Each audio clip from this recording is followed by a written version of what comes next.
नमस्कार, एक बार फिर से आप सभी का टीएनसी के इस ऑनलाइन प्लेटफॉर्म में हार्दिक स्वागत अभिनंदन है। और आज के इस इंटरव्यू सेशंस में आप जानने वाले हैं एक बहुत ही बड़े संघर्ष की कहानी। और आज हमारे साथ हैं all India rankers 50 Rahul Patidar ji, और इनसे हम जानने वाले बहुत सारे संघर्ष कि किस प्रकार से टॉप रैंकर्स को हासिल किया जाता है, साथ ही साथ ड्यूटी के साथ यानी हॉस्पिटल ड्यूटी के साथ किस प्रकार से रैंक को अचीव किया जाता है। तो सबसे पहले तो बहुत बहुत बधाई और शुभकामनाएं mister Rahul ji. Thank you so much sir.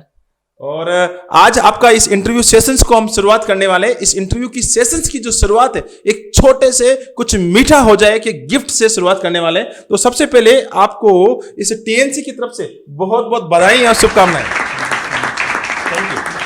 सबसे पहले हम इस इंटरव्यू की जो शुरुआत करने जा रहे हैं उसमें सब बहुत सारे क्वेश्चंस आपसे जानने वाले। तो सबसे पहला क्वेश्चंस मेरा आपसे है कि आप अपना इंट्रोडक्शन दें कि आप कहां से आते हैं, और साथ ही साथ आपने जो नर्सिंग जो आपने कंप्लीट की है वो कहां से आपने कंप्लीट की है। मेरा नाम राहुल पाटीदार है। मैं नीमच एमपी से बिलोंग करता हूँ और मेरा ग्रेजुएशन माँ गायत्री कॉलेज उदयपुर राजस्थान से हुआ है। 2018 में मैंने पास आउट किया है।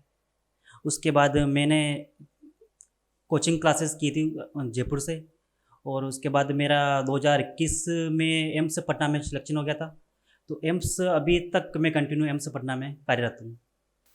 ओके, आप नीमच के रहने वाले हैं, साथ ही साथ आपने बताया कि हमने उदयपुर से नर्सिंग को पास आउट किया है। तो 2018 के अंदर जो आपने नर्सिंग को पास आउट किया है उसके बाद आपने कंटिन्यूसली जो तैयारी शुरू की है, तो उसकी स्ट्रेटजी को जानने वाले हैं। किस प्रकार से आपने 2021 के अंदर सिलेक्शंस लिया उसको भी जानने वाले हैं, साथ ही साथ 2022 के अंदर इतनी टॉप रैंक को हासिल किया है उसको भी हम जानने वाले हैं। तो सबसे पहले मैं जानना चाहूंगा कि 2018 के बाद 2021 ये 2 साल का जो सफर रहा है उसके बीच में आपने क्या किया, और उस 2021 के बाद जो आपने 2022 की जो रैंक हासिल की है उसके बीच में क्या सफर रहा है। तो एक पूरी डिटेल्स के साथ हम इनसे जानने वाले हैं, और आप हर एक मोमेंट और हर एक इवेंट को बताएं कि जितने भी यहां पे व्यूअर्स देख रहे हैं, और बहुत सारे बच्चे ऐसे हैं जिन्होंने इस बार रैंक को हासिल किया है लेकिन उनकी पीछे रैंक आ गई है, बहुत पीछे तक रैंक गई है। वो चाहते हैं कि अपने घर के करीब जाए। तो 2022 के अंदर जो आपने ऑल इंडिया रैंक 50 को जो हासिल किया है उसको किस प्रकार किया है, पूरी स्ट्रेटजी के साथ डिटेल से बताएं। मैंने 2018 के एंड में पास आउट किया था। उसके बाद मेरा 6 मंथ का मेरा ब्रेक हो गया था।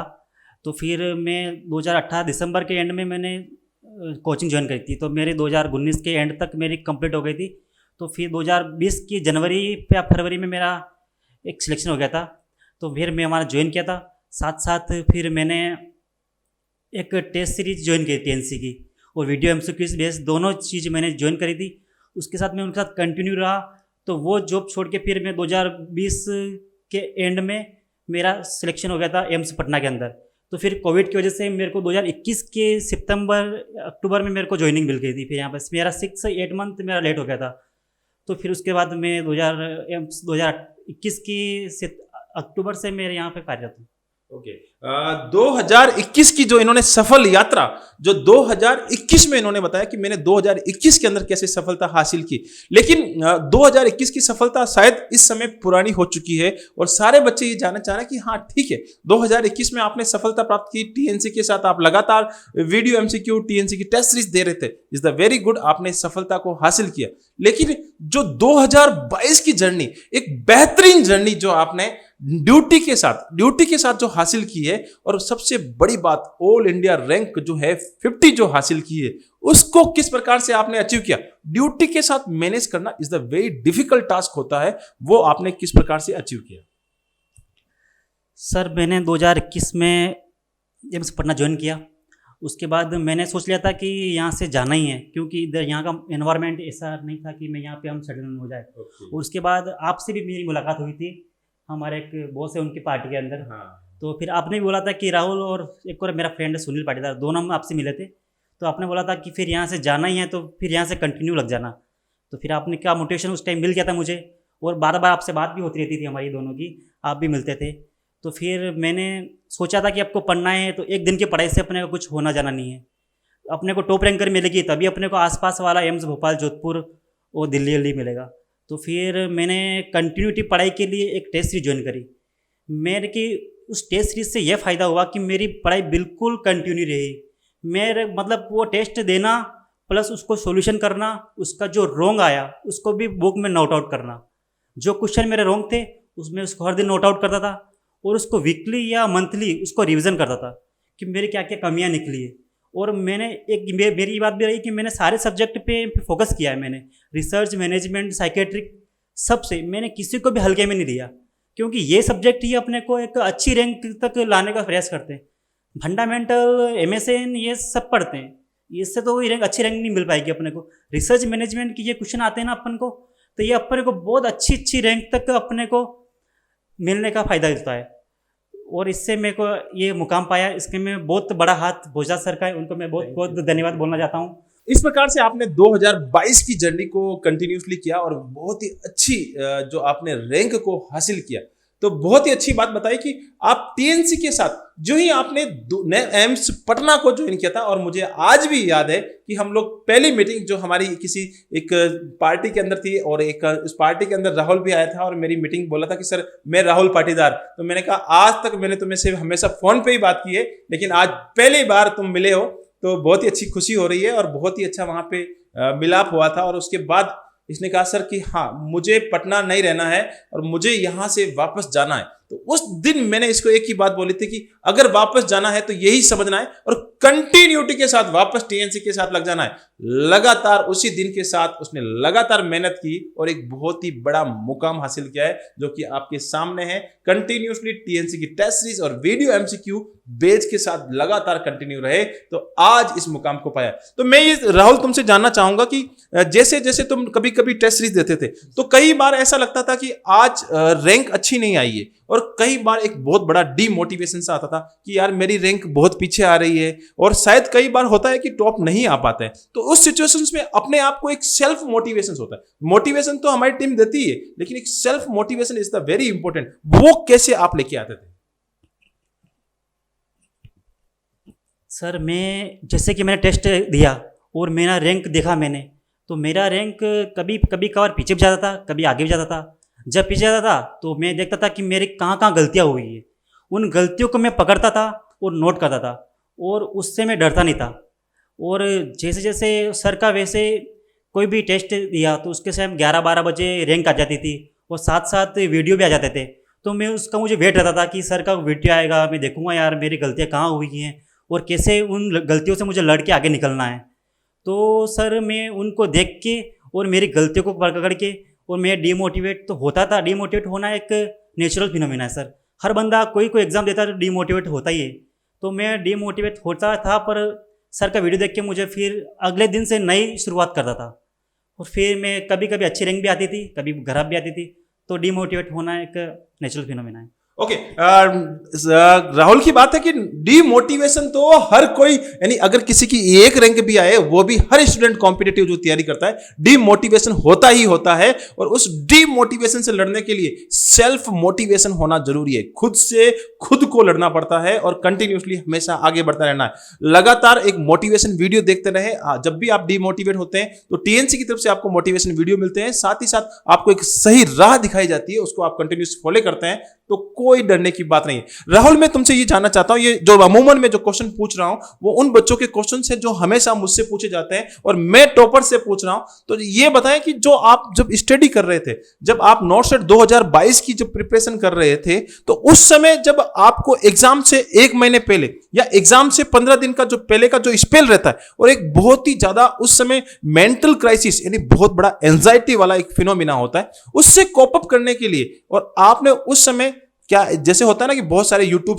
पे क्लासेस शुरू चलती है, बहुत सारे वीडियोस चलते हैं, बहुत सारी बुक्स होती है, तो उस समय आपने क्या किया, और साथ ही साथ उस 1 महीने के समय में आपने क्या स्ट्रेटजी यूज की वो बताएं।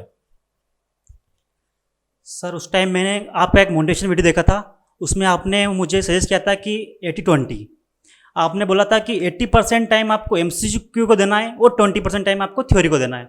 वही मैंने नियम फॉलो किया था, और मेरा 80% टाइम में एमसीक्यू देता था, प्लस उसका सॉल्यूशन निकालता था, क्या गलतियां हुई उसको निकालता था। उस 20% टाइम में एक्स्ट्रा देता था, जो मुझे नहीं पढ़ा है, वो कुछ नया पढ़ना है मुझे, तो उसको देता था। Okay, very good. 80-20 वाला जो रूल सबके लिए, लड़कों के लिए भारी पड़ता है, लेकिन इन्होंने ही 80-20 को फॉलो किया। 80% जो टाइम है एमसीक्यू को दिया, साथ ही साथ जो 20% टाइम है अपने थ्योरेटिकल पार्ट को दिया। बहुत ही अच्छा एक कंसेप्ट बिल्ट इन्होंने किया है। और वैसे मैंने इस पे एक वीडियो इस यूट्यूब चैनल पे भी डाल रखा है कि किस प्रकार से 80-20 के रूल के हिसाब से हमें पढ़ना चाहिए, और ABCD एक फॉर्मूला मैंने बता रखा है, वो भी बहुत ही शानदार फॉर्मूला है। तो मैं राहुल से ये जो जितने सारे क्वेश्चन है, बहुत सारे क्वेश्चंस इनसे जानने की कोशिश कर रहा हूं, और बहुत सारे स्ट्रेटजी, टॉपर्स के मुंह से जब स्ट्रेटजी निकलती है तो ये आपके लिए एक बहुत ही लाभकारी स्ट्रेटजी होती है। तो मैं टॉपर से जानना चाह रहा हूं कि जब आप एग्जाम हॉल में बैठे थे, जब आप एग्जाम दे रहे थे, तो उस समय, इस एग्जाम के समय में एक जब क्वेश्चन शुरू होते हैं तो 1 से लेकर जब हम 50 तक क्वेश्चन करते हैं, तो हमें उसी समय एक फीलिंग आती है कि हाँ, इस बार मेरा सिलेक्शन हो जाएगा। तो आपको भी ऐसी फीलिंग आ रही थी कि हाँ, अब की बार सिलेक्शन तो हो जाएगा, लेकिन इतनी बड़ी रैंक को हासिल कर जाऊंगा, यानी AIR 50 में हासिल कर जाऊंगा, ऐसा उस समय आपको फीलिंग आया था? सर रैंक का तो मैंने देखा था, उस टाइम भी मैंने नहीं सोचा था कि ये रैंक मेरी हो सकती है। एग्ज़ाम हॉल की तो दूर की बात है सर, पर एग्ज़ाम हॉल में मैंने क्वेश्चन देखते देखते, पढ़ते पढ़ते ऐसा लग रहा था कि ये क्वेश्चन पढ़ा हुआ है, ये क्वेश्चन पढ़ा हुआ है, ये क्वेश्चन पढ़ा हुआ है। तो बहुत सारे मैंने क्वेश्चन ऐसे थे कि ऑप्शन पढ़ने की जरूरत नहीं थी मुझे, ऑप्शन मेरे को याद थे कि सारा इसका ये, इसका ये, इसका ये, मतलब टिक टिक करके मैं फटाफट मुझे निकल रहा था। लास्ट 1 आवर था, वही मेन मायने रखता था कि मतलब क्वेश्चन उसमें सोच समझ के रिस्क कितनी लेनी है, कि क्या क्वेश्चन करना है, क्या छोड़ना है, इससे ही आपको अच्छी रैंक मिल सकती है।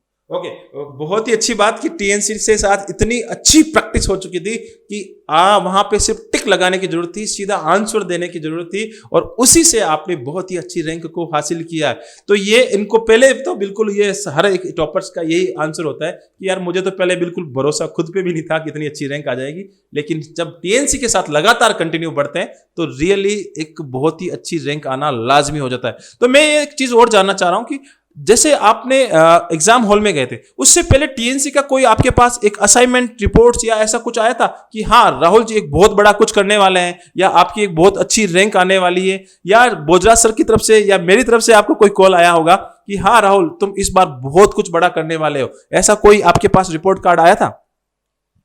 मेरे पास 15 से 20 दिन पहले एक रिपोर्ट कार्ड आया था, जिसमें मैंने सारे एग्ज़ाम दिए थे, उसकी सारी रैंक थी, और उसमें ऐसा लिखा हुआ था कि आपको अपनी नेगेटिव मार्किंग पे कंट्रोल करना है, आप बहुत कुछ बड़ा करने वाले हो, जल्दी आपको अच्छी सक्सेस प्राप्त हो जाएगी। ओके, पहले से ही TNC ने इनके साथ एक बता दिया था कि हाँ, बहुत बड़ा करने वाले हो। ये एक इवैल्यूएशन बेसिस पे सारा रिपोर्ट कार्ड जनरेट होता है, और आपका report card Avdhesh sir OBC वाले गुरु ने तैयार किया था कि ये बच्चा बहुत कुछ बड़ा करने वाला है और इसकी रैंक बहुत ही अच्छी आने वाली है। तो ये तो TNC ने आपको पहले ही 20 दिन पहले ही आपका ऐलान कर दिया था, और एक बहुत ही अच्छी बात है। मैं ये जानना चाह रहा हूँ कि आपका ये जो एक टैगलाइन क्वेश्चन है, बहुत सारे बच्चों का टैगलाइन क्वेश्चन हो चुका है कि टॉपर से तो ये जरूर पूछ लिया जाए कि कौन सी शिफ्ट के अंदर एग्जाम था और कितने क्वेश्चन इन्होंने अटेंड किए थे? मेरा एग्ज़ाम मॉर्निंग शिफ्ट में था, और मैंने 179 क्वेश्चन अटेंड किए थे। ओके, 179 क्वेश्चन और मॉर्निंग शिफ्ट। अमूमन ये इस कमेंट जरूर आने वाला है बच्चों के कि सारे बच्चों का जो टॉपर्स ज्यादातर मॉर्निंग शिफ्ट से रहे, ऐसा कुछ नहीं है। वैसे रेशनलाइजेशन हुआ था, एक नॉर्मलाइजेशन होता है, तो उसमें सब कुछ नॉर्मल हो चुका था, लेकिन फिर भी ज्यादा टॉपर्स मॉर्निंग शिफ्ट से। तो ये बहुत ही अच्छी जो ये आपने कंटिन्यूसली फॉलो किया, और बहुत सारी चीजें आपने कंटिन्यूसली फॉलो किया। तो मेरा एक लास्ट आपसे ये क्वेश्चन होने वाला है कि बुक्स, जैसे आप ड्यूटी करते थे, ड्यूटी के साथ मैं 2-3 क्वेश्चन और पूछना चाहूंगा, क्योंकि बहुत सारे बच्चे ऐसे हैं जो इस बार इस नॉर्थ सेट में सफल हो चुके हैं, फिर भी अपने घर के नजदीक जाने के लिए बहुत सारी मेहनत कर रहे हैं। तो उन बच्चों के लिए मेरा ये क्वेश्चन आपके उन बच्चों को डेडिकेटेड है कि जो बच्चे शिफ्टिंग ड्यूटी कर रहे हैं, मॉर्निंग, इवनिंग, नाइट्स, या चाहे वो गवर्नमेंट में कर रहे हो चाहे वो प्राइवेट में कर रहे हैं, तो उसके साथ किस प्रकार से तैयारी करें, टाइम को किस प्रकार से निकालें कि एक अच्छी तैयारी हो सके, और किस प्रकार से वो कंटिन्यू करें? एक अपने को एक कि एग्ज़ाम क्रैक करना है तो अपने को लंबे टाइम से तैयारी करनी पड़ेगी, मिनिमम 5 to 6 मंथ तो चाहिए। अपन सोचते हैं कि 1 मंथ की टेस्ट सीरीज ज्वाइन कर लूँ 1 महीने की, तो उससे आपका सिलेक्शन हो जाएगा, या 1 मंथ पढ़ लूँ उससे हो जाएगा। ऐसा नहीं हो पाएगा आपको, क्योंकि अपन को टाइम मिलता है 4 से 5 घंटे, 6 घंटे मैक्सिमम, क्योंकि 6 घंटे की अपनी ड्यूटी रहती है, तो 6 घंटे का टाइम मिल जाता है। तो आपको अपने खुद की स्पेशल टाइम बताना पड़ेगा कि मेरे को 2 बजे ड्यूटी से आऊँगा, मैं 2 से 3 रेस्ट करूँगा, 3 से मेरे को लाइब्रेरी ज्वाइन करूँगा, फिर उसके अकॉर्डिंग जैसे भी आपका स्पेशल शेड्यूल रहेगा, जैसा वैसे भी मैंने भी ऐसे किया था। और मैं बताऊंगा कि आपको मैनी बुक अटेंड नहीं करनी, आपको एक या दो बुक ले लेनी और आपके कोचिंग के नोट्स ले लेने, तो उनको ही आपको रिवीजन बार बार रिवीजन करते जाना है और बार बार वही पढ़ना है।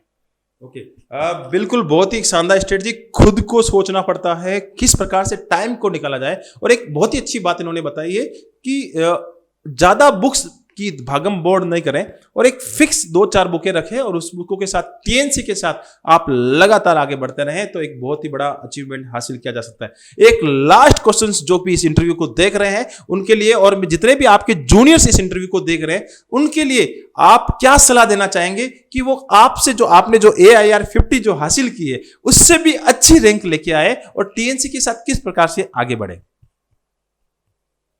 सर एक आपका एक मोटिवेशन स्पीच था कि मन के हारे हारे और मन के जीते जीते, तो आप अपन सोच सकते हो कि क्या करना है और क्या नहीं करना है। तो आपने सोच लिया कि मुझे अच्छी रैंक लाके मेरे को वो मंजिल हासिल करनी है, तो वो मंजिल दूर नहीं है।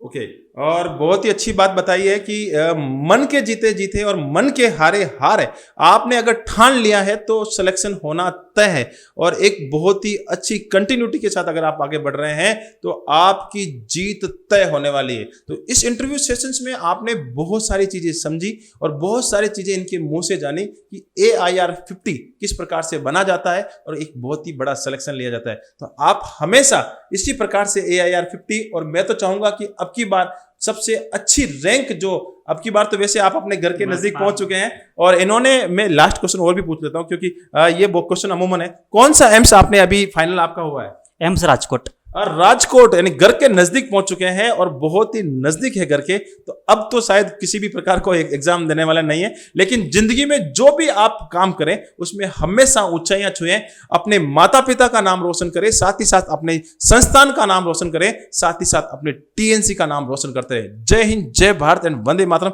And thank you so much. Thank you sir.